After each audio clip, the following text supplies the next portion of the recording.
999-এ call দিয়ে মেয়ে বলল, বাবাকে আমি খুন করেছি, আমাকে ধরে নিয়ে যান। হ্যাঁ ভিউয়ার্স, ঢাকা সাভার পৌরসভার মজিদপুর কাঁঠাল বাগান থেকে বৃহস্পতিবার ভোরে এক তরুণী জাতীয় জরুরি সেবা 999 নম্বরে ফোন করে জানান তিনি তার বাবাকে খুন করেছেন। তিনি আত্মসমর্পণ করতে চেয়ে দ্রুত পুলিশ পাঠানোর জন্য বলেন, কিন্তু কেন নিজের বাবাকে বললেন এই তরুণী, কারণটা জানলে আরো অবাক হবেন। খুনের কারণ হিসেবে তিনি বলেন তার বাবা তাকে 4 বছর ধরে করে আসছিলেন।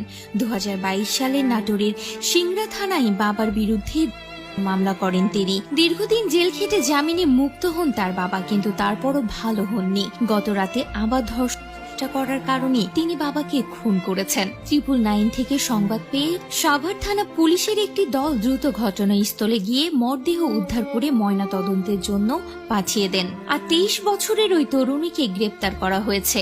জানা যায় নাটোর জেলার সিংড়া থানার ভগা গ্রামের বাসিন্দা সে ব্যক্তি। স্ত্রীর মৃত্যুর পর মেয়েকে নিয়ে মজিদপুর কাঁঠালবাগান এলাকায় একটি বাড়ির 5ম তলার বাসায় ভাড়া থাকতেন আব্দুস সাত্তার। প্রাথমিক জিজ্ঞাসাবাদে সেই তরুণী জানান তার বাবা ইচ্ছার বিরুদ্ধে তাকে শারীরিকভাবে নির্যাতন করতেন, যে কারণে বুধবার রাতে খাবারের সময় তার ভাতের মধ্যে 20টি ঘুমের ওষুধ মিশিয়ে দেন। পরে বৃহস্পতিবার ভোর 4টার দিকে ধারালো অস্ত্র দিয়ে তাকে এলোপাতাড়ি কুপিয়ে হত্যা করেন।